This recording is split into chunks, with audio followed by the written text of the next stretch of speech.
21. WikiLeaks putting Hillary Clinton's policy proposals under the microscope as the seemingly endless dump of emails and speeches continues this morning. So what exactly are we learning about Clinton's positions on foreign policy?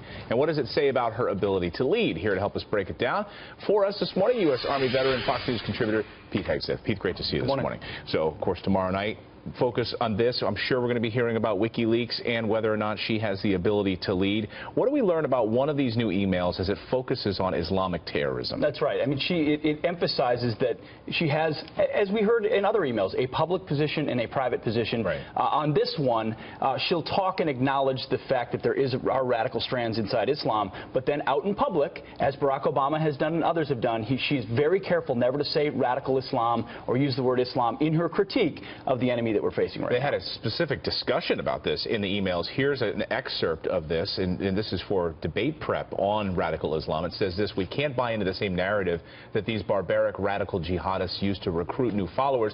Declaring war on Islam or demonizing the Muslim American community is not only counter to our values, it plays right into the hands of terrorists. And I'll ask you, critics will say, well, this is no different really than the George W. Bush position, that we're not at war with Islam, we're at war with radical strains of Islam. What would you say? It's similar in the rhetoric in that you don't want to lump it all into Islam. Right. What George W. Bush and others acknowledge, however, is that inside the theology of radical Islam, inside the Quran and elsewhere, there are radical passages that truly do motivate, unfortunately, lots of Muslims to commit these acts.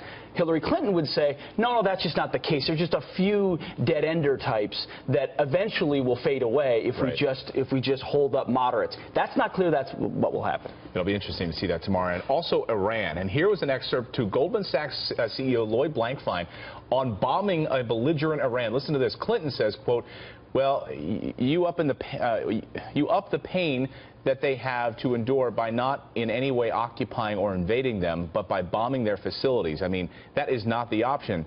It is not, as we like to say these days, boots on the ground. That Blankfein responds, has it ever worked in the history of war? And Clinton says no. What do you make of this exchange? What I make of this exchange is she's saying to an executive, I'm prepared to bomb Iran to prevent them from getting a nuclear bomb. She effectively says we do not have a strategy of containment, meaning containing their bomb. We will prevent them from having a bomb. Yet, she was a part of the architecture of the Iranian deal. So this is something Trump has been slamming her for, worst deal in American history. Worst deal in American history, and the Hillary Clinton behind closed doors acknowledges it's a terrible deal because she wanted to prevent them from getting a nuclear bomb. It also is one other strand here is that people say sometimes Hillary Clinton is more hawkish than Barack Obama. But what you get with Hillary Clinton, what you see in these emails, and you see in places like Libya, is she's hawkish initially, bombing, and she talks about bombing, but the follow-through is not there. So you get the worst of both worlds. You get all of the intervention and none of the follow-through, which has led to chaos in places like Libya and Syria and elsewhere. I guarantee you that Iran quote will come up tomorrow night at the debate. Yeah. All right, Pete, great to see you this morning. You'll be out in Vegas, and we'll be tracking it all right here. Thanks, Pete.